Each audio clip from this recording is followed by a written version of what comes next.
bottom of the screen. Please make sure your name is displayed on your device so we can easily identify you. To share some details and some elements on all the shows for Sunday, I'll turn the call over to Sean McManus and then Howard Bryant for some brief opening comments. Then we'll get to your questions. Sean? Thank you very much, Janet. Like you, I wish we were doing this in person as we normally do at the Super Bowl. But hopefully at our next Super Bowl, we'll be able to do that. This has obviously been an incredibly complicated year for us, as it is for everyone, with respect to the pandemic. Shooting features, editing features, getting interviews done around the country has been difficult, but our team has done an amazing job. And I give a huge debt of gratitude to Harold and his team, and specifically Tyler Hale and Drew Polisky, who are working on the pregame show. Also like to shout out to the NFL, who has pulled off a miracle, to be honest with you, getting the football season played on time, a couple of small postponements mid-season, but they did an amazing job with hundreds of thousands of tests. So a good shout out to our partners at the NFL. If you had asked us back in September, what is the matchup you would most like in the Super Bowl, I think people would say Tom Brady versus Patrick Mahomes. I think people thought that was a long shot in September, but to have the arguably greatest of all time going against the most exciting young player in the NFL and defending Super Bowl champion Kansas City Chiefs is just a dream matchup. I think it's epic. I think it's historic, and I think it's going to be an awful lot of fun to watch. So we're excited about the storylines. We're going to be covering them all, and I'm particularly excited about our pregame show this year. I've been doing Super Bowl since 2001 in Tampa, which was the first Super Bowl CBS did, coming back from a 4-year hiatus. And I've never been as proud of a pregame show as I am of the one that you're going to see on Sunday. And I think a lot of you saw the press release outlining it.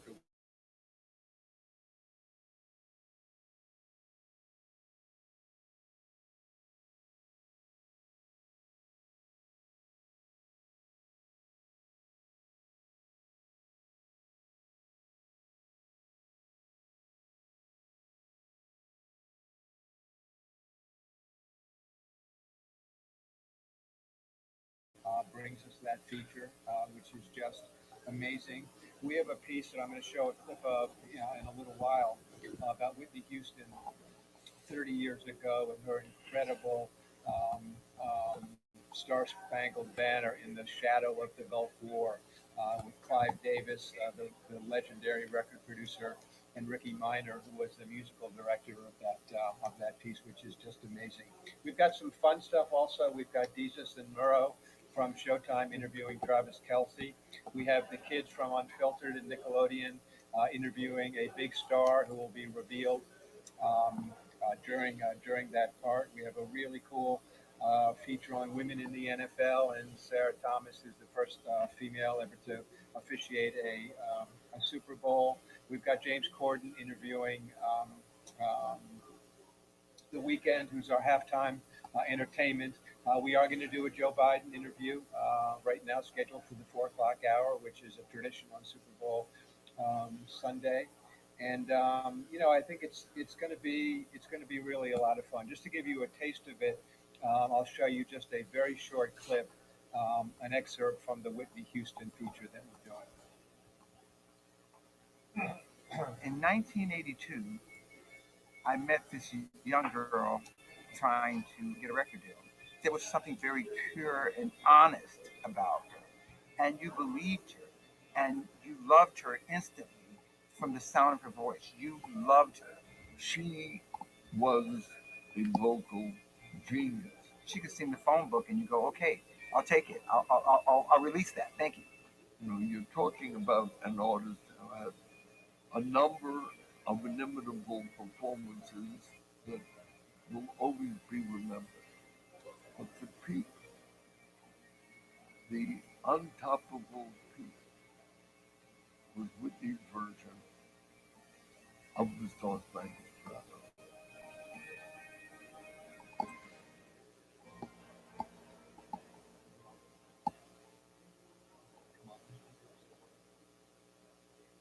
Okay, great. Obviously, in addition to all these features, we're going to be breaking down the game because we are there to produce a Super Bowl. And we have our full NFL Today team doing a 4-hour pregame show, as Jen talked about. We've talked to Bruce Arians and Andy Reid and Tom Brady and Patrick Mahomes and Rob Gronkowski and Travis Kelce and Jason Pierre-Paul, who unto himself is a really good story. So I think it's just an amazing mix of emotional and compelling and informative features and breaking down the game as no one can. We've got all the bells and whistles down there. I'm going to let Harold preview some of that and some of the other stuff that we're doing. But we're ready, and I wish it was Sunday at 11:30 so we could start this process live. So I'm going to toss it to Harold now to give us some more texture. Harold? Okay.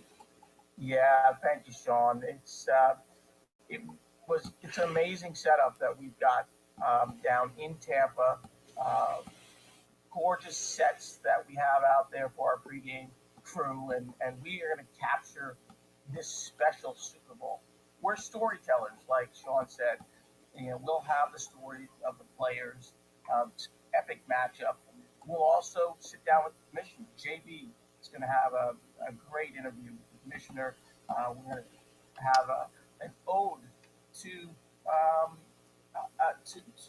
the essential workers and how they have helped us this year just get through this pandemic. And we're going to take a look at the ascension of black quarterbacks and what they mean to the game today and how that has really elevated and made the NFL so special. It's been an incredible experience for all of us, and as Sean said, it's a team effort. Drew Kaliski, Tyler Hale, Garrett Hughes, Emily Deutsch, Pete Radovich. It's been an incredible team. We did a majority of these pieces without any contactless pieces, but we kept the level to this award-winning level that we do. So it's an amazing effort by this team, and I just tip my hat to the entire group. So it's going to be an incredible event, and I hope you all get a chance to see everything that we're putting out there. So, Sean, I'll turn it back over to you. Great. Thank you, Harold, very much. I'll just say two additional things, and then we'll get to the part you're interested in, which is hearing from our talent. We have an amazing tease that we're not talking about right now, but I think it's going to get a lot of attention, and it's going to really showcase what is good about the Super Bowl and what is good about this great event. And the last thing I'll say is, I think the country could really use a Super Bowl right now. I think we're all exhausted by what's been going on with the pandemic and other factors in our country. I think we're looking for a unifying and an uplifting event. And I must say, there's nothing more uplifting or unifying than the Super Bowl, a chance to, watch with your family or your friends. And I understand the big Super Bowl parties probably won't be taking place. They'll be scaled down, they'll be smaller, but it is an opportunity, I'm hoping, to put aside our troubles and put aside everything that we've been dealing with, which has been so difficult for so many people. Put all that aside, hopefully, for a number of hours and watch the Super Bowl. And I think our tone will reflect that. I think our recognition of the healthcare workers, the 7,500 of them who will be in the stadium, will reflect that. And I think it's coming at a really good time for our country. So we're proud of the opportunity and also of the responsibility to showcase the biggest event that America is going to witness this year. So with that, I will, Jen, am I turning it back to you? Yep, you are. Great. Thank you, Sean. Thank you, Harold. And now we'll get to your questions. We will go first to Ben Strauss. Ben, if we could ask your question. Guys, question really quickly for you, Sean, and then the next one would be for Boomer and Phil Sims. Sean, how many people is CBS sending to Tampa this year versus what you guys sent to your last Super Bowl, just in terms of people. And then my question for Boomer and Phil is, there's no media week for players this year. You guys went through it. Is it make it any different in how you prepare for the game? Is it easier? Is it sort of, you could just strip away, the cowboy hats and the wedding dresses, like media week? Does that have any impact on, the week leading up to the game, sort of, eliminating the circus and all that stuff? I'll go first, Ben, and it's good to hear from you, and I'll let Harold chime in on the specific numbers. But we have marginally smaller crew there, some of the work being done remotely, but not as much as doing with our other productions at CBS this year, especially NFL football games during the regular season. So we've got, Harold, if I said 600 people, would I be accurate, or am I off on that? Sean, we did it more of a percentage. We're 15% less on site than we would normally do. But those people, like you said, are still working, which is amazing. They're still working remotely in New York and Jersey and all over the country. They're still working. 15 around that number, percentage less. I don't have the exact total. Yeah. And Ben, I will also say that we have a lot more mobile units because we're socially distancing in the mobile units and in the tape trucks. So normally in an A unit, you would have in two different sections of that truck, you might have 17 or 18 people. Now it's less than half that, and those people are in a different truck. I mean, Harold and I are usually in the A unit with the producer and director and AD. We're going to be watching in our office with direct communications, obviously into the truck, but it's a very, very different, very, very different setup. But we have a lot of practice at it because we did NFL regular season, we did SEC football, and we did some enormous golf productions going back to last June. So protocols are in place. Everybody paid attention to them, but it's going to be a very different feeling production, at least on site. I'm hoping that the people at home will not notice any difference whatsoever.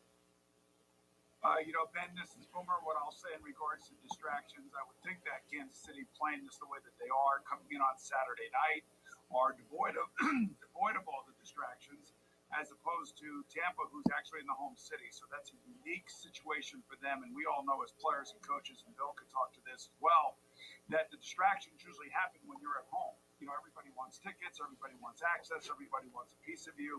So if there's an advantage here, maybe the advantage to Tampa playing in their home stadium, but for me, going on the road and doing it like Kansas City is definitely an advantage for them because they're going to feel like they're road warriors and they're looking forward to playing a normal weekend of football like they normally would throughout the season. One other thing I want to say real quickly, a big thank you to CBS. CBS kept this whole thing been running, and we started getting emails I think it was April, about protocols that were about to come and take place throughout the entire season.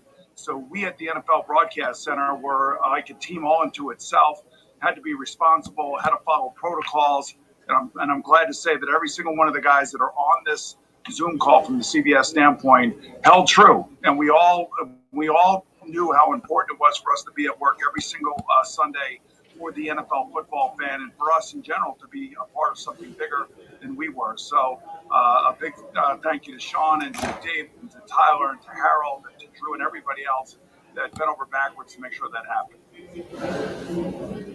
Boomer, excuse me, well said. When I look at this, what the teams are doing, that the fact that they don't have to go out there every single day in front of the crowd of reporters and all that. I've talked to people, coaches from both teams. They love the fact that there's not as many distractions. Back when Boomer, boy, excuse me, Boomer, you choked me up with your words. But when I talked to both teams, they love being home, all that. And when I played the Super Bowl, it was so different.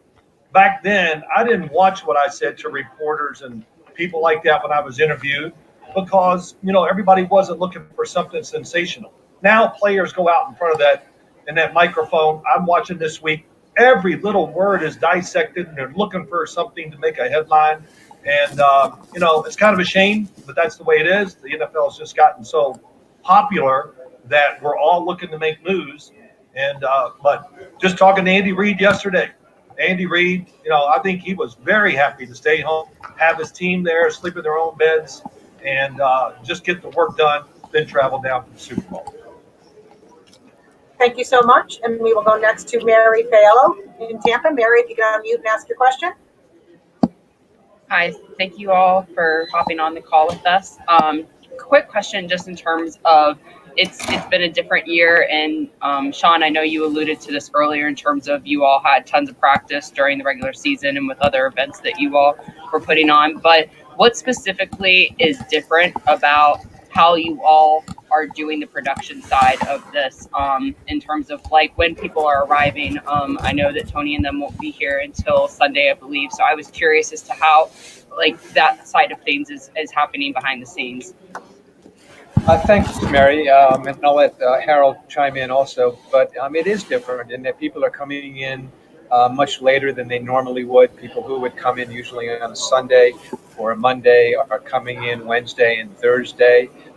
We are doing a full rehearsal for the pregame show on Saturday, so obviously our pregame talent and production team will be in place on Friday. We're leaving time so that everybody can get tested and stay in their hotel rooms until they come back negative. So there's been some adjustments. The normal meetings that we have with the teams, the production meetings with the coaches and the top players are being done virtually. Going to any kind of practice is not happening. So we've had to adjust, but we've been very creative and very proactive in terms of using Zoom to talk to people like an Andy Reid or a Tom Brady or anybody else, or Bruce Arians. So listen, we've had to adjust, but we've done it and we've gotten it completed. And I hope we're back to normal at some time, but until we are, we're pretty good at doing this in the midst of a pandemic. So Harold, I don't know if you have anything you want to add. I'll let Drew jump in. Drew Kaliski is our producer, and he's had to make some adjustments. Thanks, Charles. Yeah, you go back, Boomer mentioned it back in April when the planning started taking place, and we did a whole NFL season with a lot of people separated. And I don't think you really saw a huge difference in the output of our shows. So, there's a lot of remote work being done right now, whether it be in editing, graphics, talking to the announcers, and, having our production meetings.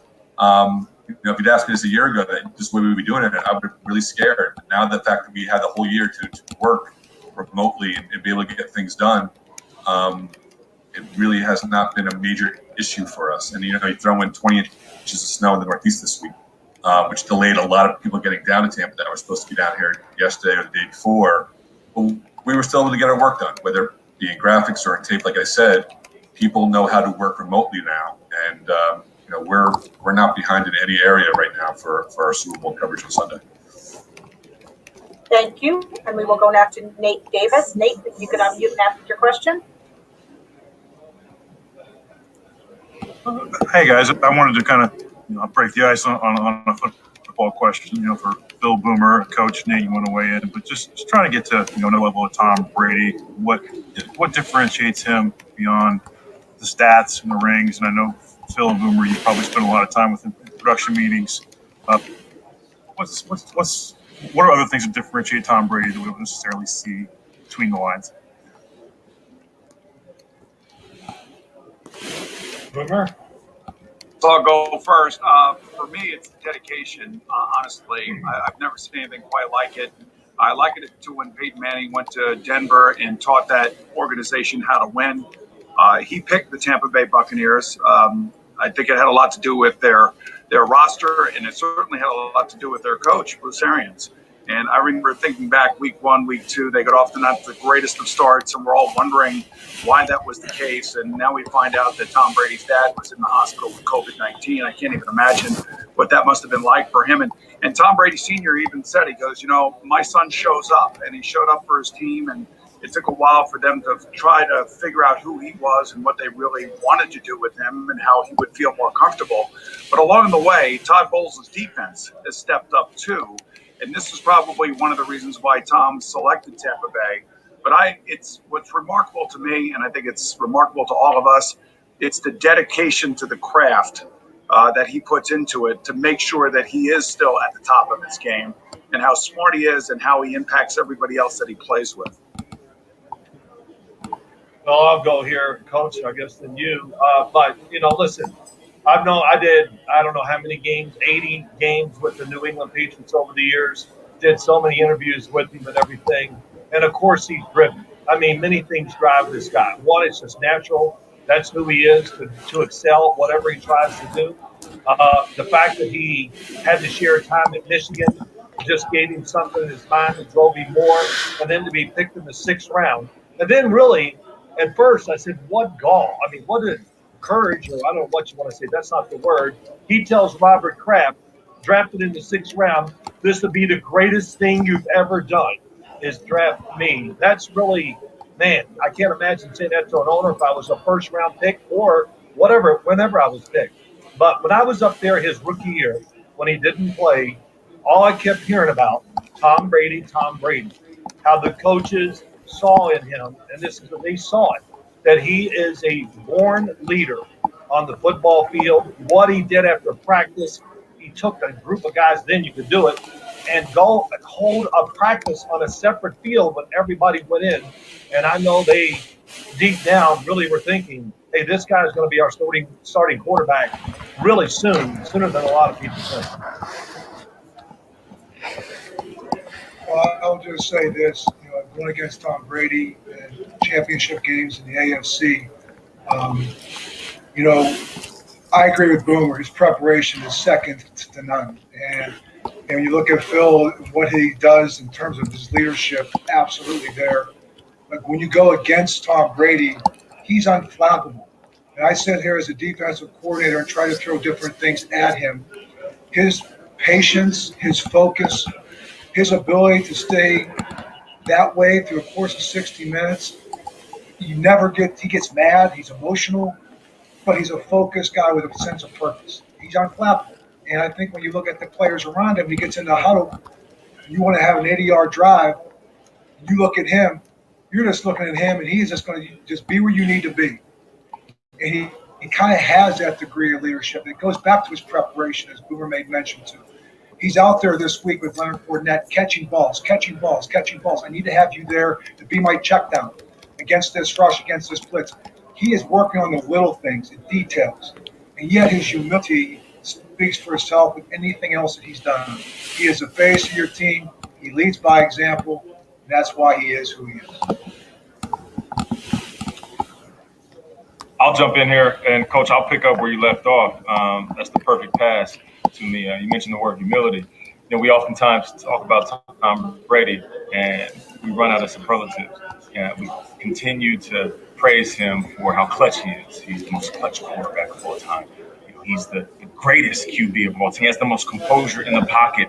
But one thing we don't oftentimes say that might sound a bit cliche, he could be the most coachable player of all time.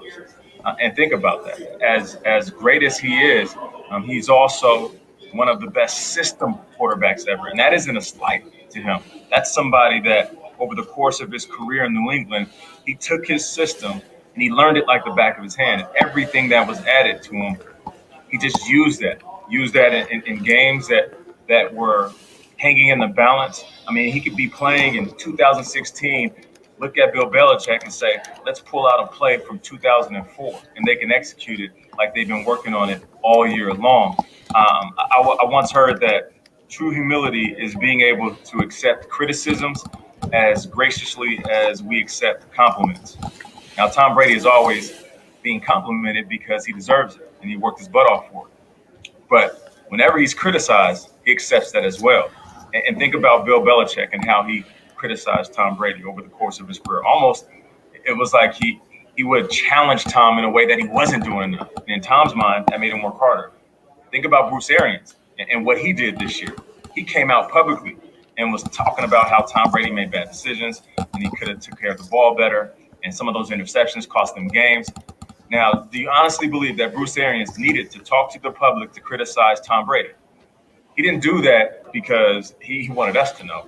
He did that, one, to show the team that nobody is above criticism. If If you make a mistake, I'm going to challenge you as well. But more importantly, I think Tom Brady loves the fact that he's challenged in public. And how many athletes in a day and age where guys can complain about not having enough money, not getting the playing time they want, not being in the place they want to play, Tom Brady has sat back and accepted it all. The praise, along with all of the criticism, even when it isn't just. I want to call.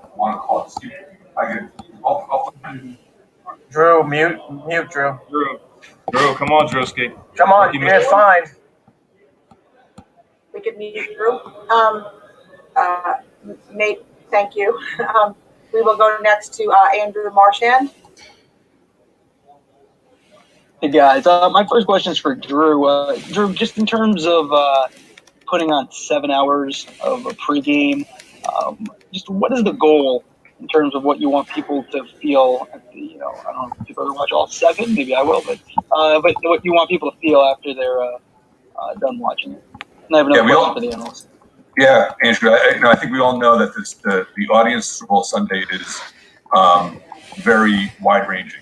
From people that love football, from people that might not be as big a football fans, youth. It's a wide-ranging group. So, this is not like an NFL Today show for me that we do, 21, 22 weeks during the season. This is a show that is going to appeal to a lot of different people. I'm not saying every, but there are numerous pieces in the show devoted to wide range of people. So I think no matter who you are, what your level of football fandom is, there is something that is going to really be interesting to you and that you're going to learn something from. This is my 3rd Super Bowl pregame show that I've worked for CBS. By far, the pieces in this show are informative, they're emotional, they're entertaining. I'm really excited about presenting these to the audience on Sunday, and with what our country's gone through the last 9 months, it's going to put a lot of smiles on people's faces, and I think that's the goal for any show we do, is to make people entertained. But I really think this one coming up on Super Bowl Sunday is going to be one that people are going to be like, "Wow, I did not know that," or "I laughed," or that's a matchup that I'm going to be looking for in the game. So that's my philosophy of this show this year. I think it's going to present well on Sunday. Okay, and then my other question is for Nate and Phil as well. And if any of the other panelists want to chime in, please feel free. But Nate and Phil, when did you guys first, when you were playing, think, you know what, I might want to have a career in broadcasting? And why? For me, I was your typical wide receiver, which is a little bit of a diva. So most of the things that I did, I did it because I wanted to hear myself speak. It was a radio show with the local team, or even an interview show that I did with the Detroit Lions, where I just sat down with my teammates. But then I ended up going to the broadcast boot camp, which is one of the boot camps that the NFL offer. And I actually saw JB there, and James Brown was one of those guys that every player looked up to. And I was a little bit of a standout, you could say, mostly because I find comfort in being on the big stage, which that's what I feel like TV is. But more importantly than me being a standout, when I walked away, I realized how much I didn't know about the art and the craft of being on TV. Just the small things, being concise with your points, having something to say, eliminating the ums and likes and uhs, also knowing what to do with your hands like Ricky Bobby, all of these little tiny things that I just wasn't quite sure about. I got excited about that because I felt like a rookie again. And I think that was the moment where I thought to myself, if I do go into TV, I'm going to have to be a rookie again. I'm going to have to put those 10,000 hours in again. And as I level up, I'm going to have to listen a lot more than I talk, which is why if you look back to my first year with the CBS family, I was just soaking up knowledge from all of these cool guys that I work with. So it took some time. I didn't know right away when I was playing, but towards the end of my career, I started to make that shift towards possibly becoming a TV personality. Well said, Nate. I know you're humble. I can just tell by that hat you're wearing. You don't want to stick out from the rest of us. And I don't remember that you were soaking up the knowledge and not talking that first year, but that's we redefine history in a lot of ways. But no, you've been great teammate. You really are, and everything. And Andrew, I never had any ambitions of going into the media or doing what I'm doing. I was going to play as long as possible. And then I was always, my thought process really from my whole life, from my first year in college all the way through, that I was going to coach. I kind of regret that at times. I wish I would have tried it. My wife still talks to me, you should have coached. And no. I said, yeah. And I'd have been fired 3 times from now, and I'd be even more bitter than I am. So, that's when I got cut by the Giants after a really good year, going to the playoffs, winning a playoff game, being an all-pro quarterback, you know, and I was thinking of, I had a couple offers from other teams. I didn't take them because my wife said, great, take it. They're paying you more than ever. But we'll visit you on weekends. And that really put a damper on it. So I went to ESPN for 1 year, had a lot of fun up there, learned a lot. And then when that was over, I thought about playing once again, going back to play, and then ventured into coaching. That was actually with the Cleveland Browns with Bill Belichick. It didn't work out. And so that was it. I said, that's it. I'm going to go into this TV thing. And then I was fortunate enough to get a job with NBC, and I've been working in TV ever since. And I like it a lot. I got to tell you, there's nothing like following the league and being part of it. So I'm very happy the way everything's worked out. Okay, thank you. And we'll go next to Pete Braddock. Pete, you can unmute and ask your question. Hey, this question is for anyone who's been in this position before. We're in like the last few days before the Super Bowl. What's going through your mind? Are you just like super eager to get to the game, or I mean, the nerves, other kind of preparation you do? Coach, you want to chime in? Yeah, you're talking about in reference to the players and coaches? Yes. Yeah, I think, when you think about the 2 weeks, and I know I had 2 weeks in both the times that I was doing, and I played the Super Bowl, you put in like 75% of your game plan in that first week. You want to leave something for the next week to keep the players engaged. So as you get closer to the game, you start to look into a little bit more. You try to stay in routine. You're all, we all love routine, players, coaches, and everything else. And so right about now, it's a Wednesday. It's a normal Wednesday of a Sunday game. We're going out there and doing what we usually do, coming off a day off on Tuesday, which they probably had their day off. So you want to keep things in its normal routine, the things that got you to where you are right now. And so I think that's the thing. And I think as Boomer alluded to and talked about earlier, this being a different kind of week. The one thing about the Super Bowl, when you go in on a Monday, there are a lot of potential distractions. I can just tell you, we went to Detroit, Super Bowl 40. We got in the hotel. I looked across and I saw Windsor and I saw a casino. I'm thinking, oh my gosh, and there's a bridge going over to the casino. So every day I says, do not cross the bridge. You go over there and you can't get back, that's it. I want everybody's passports leaving it here. So every night you sit there as a coach, you go to bed, you hope you just don't get that call from your security guy. The next morning comes, it's like, yes, we got through another night. The potential distractions are there. You want to also allow them to enjoy the process. Because, if you work so hard to get to the Super Bowl, it should not be a negative experience. But there's got to be a willingness to sacrifice that players make. I've lost one, and when I'm back 10 years later, the mantra we had all week was, they don't remember who loses the Super Bowl. They don't remember who loses the Super Bowl. So if you have to say no, the sacrifices you make this week will be more important than what you contribute. So if we all just take that approach, the same thing we've all done all year in this COVID era, we'll be okay. So I think when you look at this week, it's probably like a normal week for all these guys. It's a Wednesday, but they don't have to deal with the potential distractions as we talked about at the very beginning of this press conference. Hey, Coach, if nobody really cares who loses the Super Bowl, how come every time this time of year, I keep getting asked about losing the Super Bowl and what it was like losing the Super Bowl? And my coach did get the call the night before the Super Bowl because we did have a distraction, and it was the Stanley Wilson distraction, unfortunately. But leading up to the Super Bowl, what I remember Wednesday, Thursday, and Friday was just the excitement of getting to the stadium and participating in pregame warm-ups and realizing that you were playing in the Super Bowl. Now, Kansas City has a lot of players on this team that have played in Super Bowls. The Tampa Bay Buccaneers do not. The Tampa Bay Buccaneers are at home, so this is a little bit unique for them.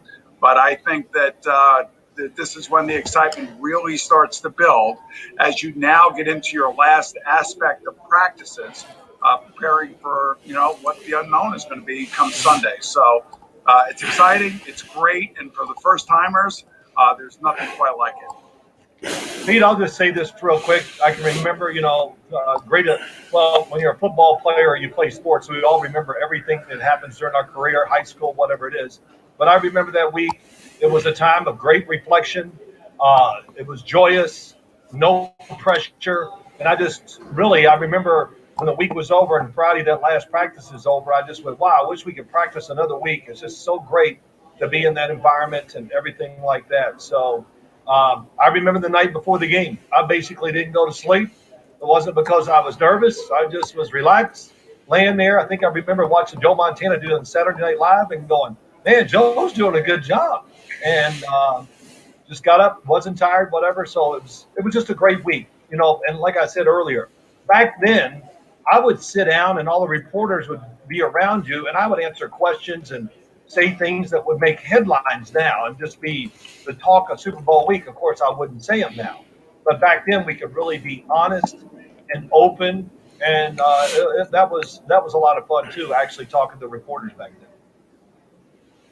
And it's fun now, too, as you're talking to reporters. Yes, it's fun, too. Thank you. We'll go next to Joe Reedy.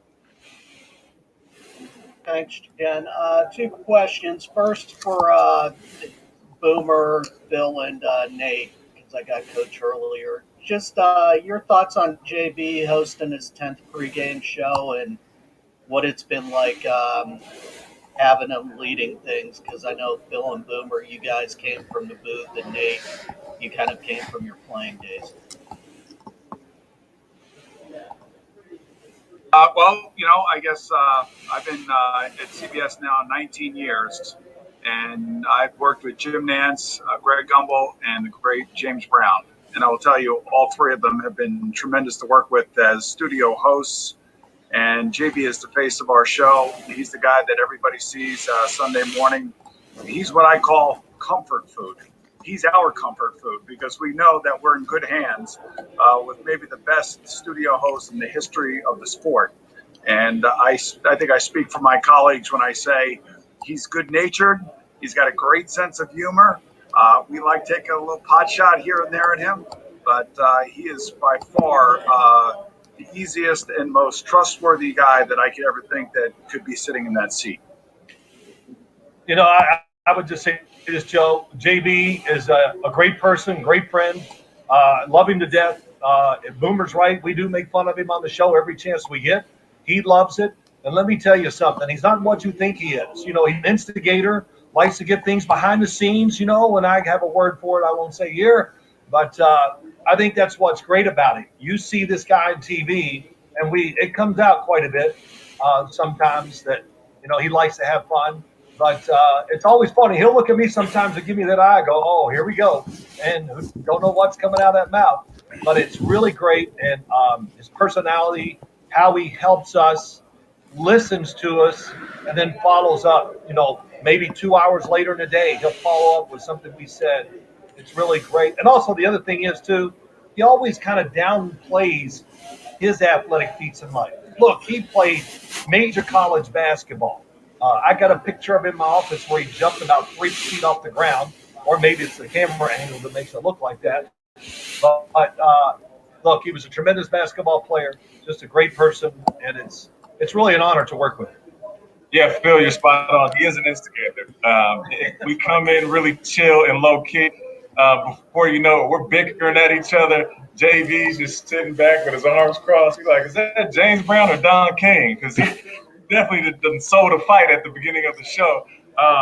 But JB is great because he knows how to speak to each of us. Because we all have our way of communicating. And I think that's the mark of a great leader and a great coach, for what it's worth, as we're getting ready for the Super Bowl. But JB will ask you a simple question that he knows the answer to about football. He's like, man, enlighten me. So what was going on with that 2-minute drill? And I'm like, JB, now I know you know what's going on, but really all he's doing is allowing me to talk, so I have more confidence in myself. But it really is a joy. I was told as a rookie, watch the best on the team. So when I came in, I was looking at Randy Moss. I was checking out how Dante Culpepper did things. Guys on the defensive side of the ball that were the leaders. So I do the same thing in TV. When JB's reading, I just sit there and stare at him, and it helps me. So I can never do what he does with the grace and ease that he does it with. But yeah, JB is always on the money. He will mess up a word every 3 years.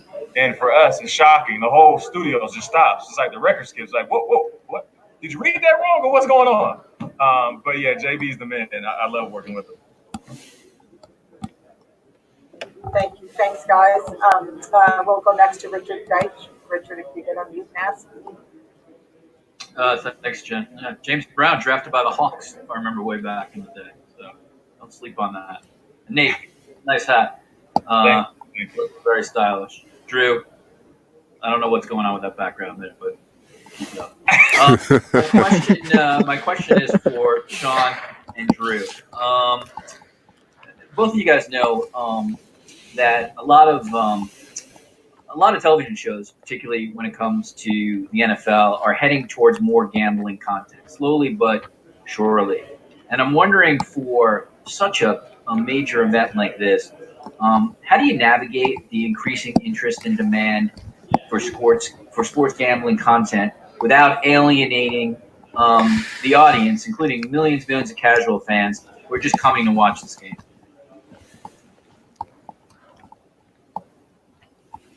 Was that from me? Both for you, Sean, as sort of an overall, or Harold, and then Drew in terms of pregame content with your analysts. Yeah, we haven't felt the need to include a lot of gambling information in our studio programming. I think people who are gambling have such incredible access to mountains of information that what we were providing probably would be rather obvious to the person who is gambling, and might be even annoying or superfluous to the people who aren't gambling. So, we've included it in some of our picks segments where we talk about how much we think a team will win by. But we haven't felt the need to do a lot of it, Richard. And in the game itself, we do not talk about betting information or lines or over-unders or parlays at all. And we're taking this, slowly, one step at a time. I think there's probably an opportunity down the road, hopefully partnering with the NFL on a gambling feed that would be more in tune to what the gambler would want, the opportunity for in-game gaming, possibly down the road. But that would be a separate production, and it would be a separate feed that we would be doing to implement that kind of process. So we're going slowly. We've dipped our toe in the water a little bit. No one seems to have minded, and the gamblers seem to enjoy it. So we're taking it, one season at a time, basically. There's Charlie, I'm going to add, Richard, to what Sean just said. I mean, that's the philosophy we have, and that's the philosophy that I use when producing the show. I do know Super Bowl Sunday, there's a lot of fun things out there bet-wise. Some of the interviews we did this week, there were some fun little references to that. And I think, in my mind, that's fine to use. It'll be a small part of the piece, but it's not like we're having a discussion about it or anything. But I mean, there's definitely some fun references made in some of the interviews we did, some of the fun things that potentially be prop bets during the week. Thank you. We will go next to Dave Burkett from Detroit. Dave, if you could unmute and ask. Hi, everyone. Appreciate you guys doing this call for us. Two questions. First, I wanted to ask Boomer and Phil, just for those of us up here in Detroit who maybe haven't seen Jared Goff play, the last couple of years, every game. What's gone wrong since that Super Bowl run, and can he fix it here in Detroit? And then second, Bill, the Lions are in a situation where obviously they're building for the future. I had someone sort of compare this to the Herschel Walker trade, getting all those draft picks, maybe not the same level, but from a coaching standpoint, how do you go about, what's important that first year, I guess, when the organization is taking such a long-term look at things. I guess I'll go first with Jared Goff. I interviewed him for the Super Bowl down in Atlanta a few years ago. I personally like the young man. He actually has played more playoff games than Matthew Stafford. He's got a winning record. Matthew Stafford, like me, has a losing record. I don't necessarily know that these coaches ever really truly get patient with the guy that they have behind center, unless of course you have Patrick Mahomes or Tom Brady, or in Bill's case, Ben Roethlisberger. We're always only as good as our next game. And for some reason, it seemed like Jared Goff fell out of favor out in LA. And I think he's got a chip on his shoulder. At least I know I would have a chip on my shoulder if I were coming to Detroit. So I don't know if he's going to knock anybody's kneecaps off or any of that stuff, but the fact still remains that he's a quality NFL quarterback, and he gives Detroit something that very few teams have in this league, and that's somebody with Super Bowl experience and that can play in big games. Yeah, let me say this. Jared Goff has had really some bright moments in his career. I think he's going to a place, and they're going to run an offense that will fit him. I think we know they're going to run the football. There's going to be play action. I think those are things that really he did well out with the Rams under Sean McVay. And the success, the whole thing is how quick can they turn this thing around and start showing signs of moving forward or whatever. And, of course, all that will help Jared Goff. Why was he traded? Look, Boomer, I've really never had a chance to talk to him. I know he's a nice kid and all of that, and you never want to say really, truly big-time negative things about players. But this happened for one reason. It's the throwing. One day he's hot, and the next day he's not. And in today's NFL, quarterbacks, man, you got to be on point every week. When the guy's open, you just can't miss him. And then you got to make special throws too. That's what it is. The coach is going to get them open for you a lot of times. But then can you make some extra plays, however it is? And then can you make, as always, I like to say this, I think it's true. You got to make 3 or 4 special throws every game where it's tight, it's edgy, whatever it is. Boomer, you know this, and you just got to throw it in there and make that play that wasn't there. And I think that's probably what set him back with the Rams, and that's the reason why he's going to Detroit. And if this doesn't stimulate him, like Boomer said, and put something – I'm trying to think of the right word, spur him on or whatever, this will do it. And so work hard, try to get better, be a great teammate, all those things, and it'll work out for Jared Goff. Yeah, and when you look at for Dan Campbell coming in there as a first-time head coach, what have you done? You're going to change the face of your team. And they got rid of Matthew Stafford. He was doing it his way. He's probably in a better place and a better fit right now, but for Jared Goff, it's a chance to kind of have a second time around, and I think they're going to get back to running the football. I think with Dan Campbell, you saw his first press conference. I think there's no doubt his personality a little bit different than Matt Patricia, so they needed to get a different face in the building, maybe light a little fire, and to establish a little bit of uniqueness to who you are, which is going to be a degree of toughness. I always looked at the Detroit Lions. To me, I never thought about them as being a tough team. Why is that? I just never have. And, it doesn't go back to Barry Sanders and his way of running and his style, which was so uniquely special. But Dan Campbell does give them a unique personality that is going to sit there and talk about a culture that's based on us being tough, biting off kneecaps on the way, getting back up. We're not going to be defined how many times we get knocked down. If we keep getting knocked down, we'll start biting off your ankles. So he's going to go down fighting. That's kind of who he is, right? I don't think that's a bad thing. Honestly, why not? It starts from the inside out. There's going to be a degree of toughness they're going to play with. They're going to have to practice with. That will be their approach. We'll see how it unfolds. But you know what? If I'm in Detroit right now, it's refreshing newness that you've now just had. Thank you. And we'll go next to Eric Fisher. Eric, if you can unmute and ask your question. Yes, good morning. Question for Sean. Just wanted to get a handle on what you're thinking about viewership, particularly given that we're all not going to be able to gather in the way that we normally would, and the different sort of viewership kind of dynamic this year. Yeah, Eric, I never like to predict or project what ratings are going to be. I think if we get a good game, which I'm hoping we do, I think we'll get a really, really good rating. Our out-of-home numbers will be a little bit less than they normally would be because bars and restaurants won't be able to host the Super Bowl parties they normally do. But I think the ratings are going to be really good. As I said at the beginning of the call, we couldn't have asked for a better matchup for both the football fan and for the casual fan. So I think we'll do really good numbers. So I'm looking forward to it. And as you probably know, from an advertising standpoint, we don't guarantee ratings. So the ratings is more of a pride issue than anything else. But I think we'll do really well. And one thing I do know, that it is going to by far be the most watched program of 2021 by an enormous amount. Thank you. And we'll go next to D. Orlando Ledbetter. You can unmute and ask your question. Greetings.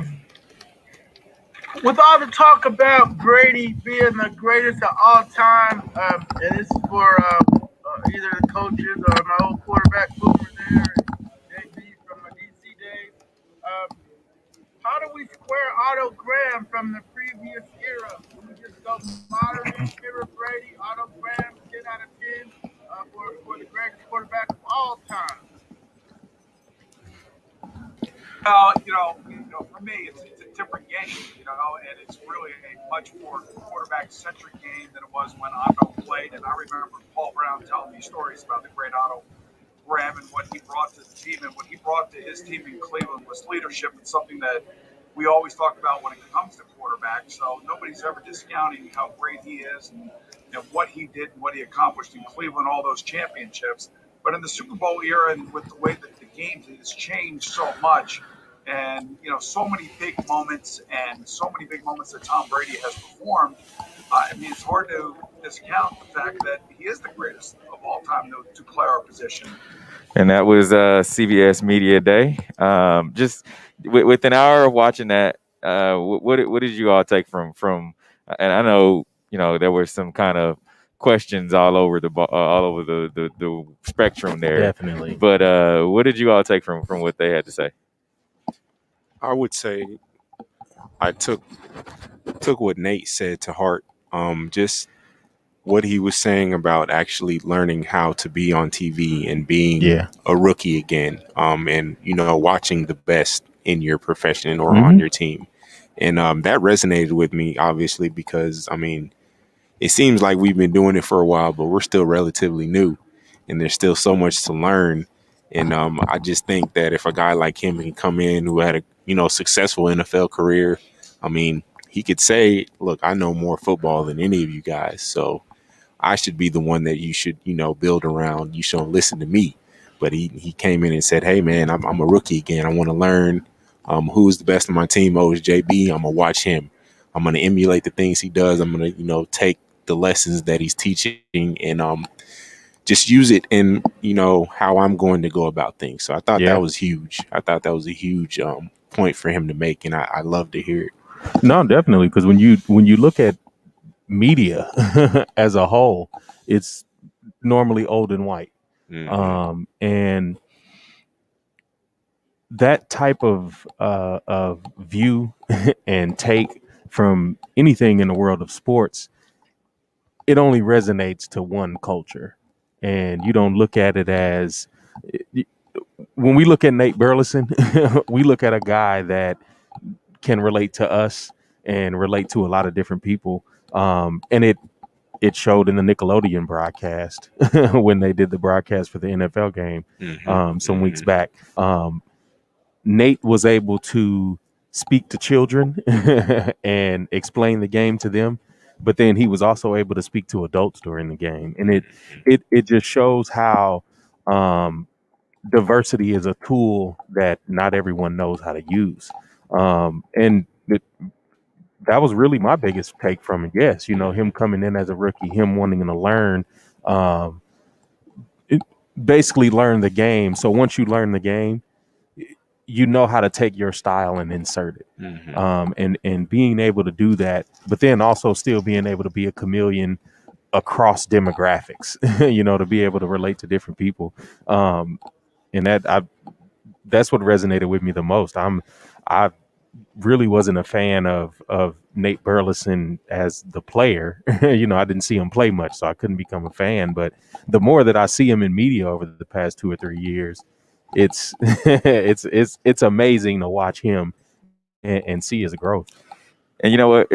Just watching, with the production team on the call, the marketing from that aspect of it behind the scenes, you're able to see exactly, and I hope our viewers and listeners were able to hear what is going to take place on Sunday, because again, we have to remember that this is a COVID season. Yes. Right. And they have to, it affects everybody. It affects the way the broadcast comes out, and they're still able to give quality content. And I think that's the key that, is why they're on here doing it, because they want to be able to show, hey, this is what we're doing. This is the reason that it's taking place. And all of them were like, hey, we had to change the way our lifestyles are. We're getting tested just like the players. We are getting, we go through everything. Our hotel, we had to stay in a hotel until our test comes back negative, or to make sure that our tests are coming back negative. So I think just from the background standpoint, that's huge to hear from them. For sure. And I think for me, the part that really set in was when he was talking about listening more and talking less. I feel like that's really been my lesson coming into this and being around you guys this week so far, just being able to soak everything in. And I've learned so much already, and I'm excited to keep on learning and keep on being able to experience this all week. And I think a lot of things obviously were affected in 2020, and I think it's just crazy to see the transition from last year to this year and hearing you guys' stories compared to last year. And I think it's awesome that they're still able to pull this off, and hearing them talk about the behind the scenes of everything is really cool, and how they're still trying to make it have the feel of last year, even though it's totally different. Yeah, and that's really a tough thing. But I like how you spoke about listening more, and I think in this media business, you definitely have to listen a lot. You have to soak in a lot, and that's the advantage. I'm biased, but that's the advantage that athletes have. We've learned from a very young age that to take in the fundamentals, to hammer home the day to day. And once you get that day to day in, then that's when you're able to add in your own creativity, things into your own, your own purview and all that. Right. We appreciate everybody that joined in and watched the CBS Live Media Day. We'll bring you more content. I believe we're going to head over to the Fan Fest and going to show you guys behind the scenes of that coming up in a little bit. Also, later on today, we'll have some more of the Chiefs players that will be talking to us as well, and we'll have some other guests joining us. So until we come on again later on today, we are out of here. Peace.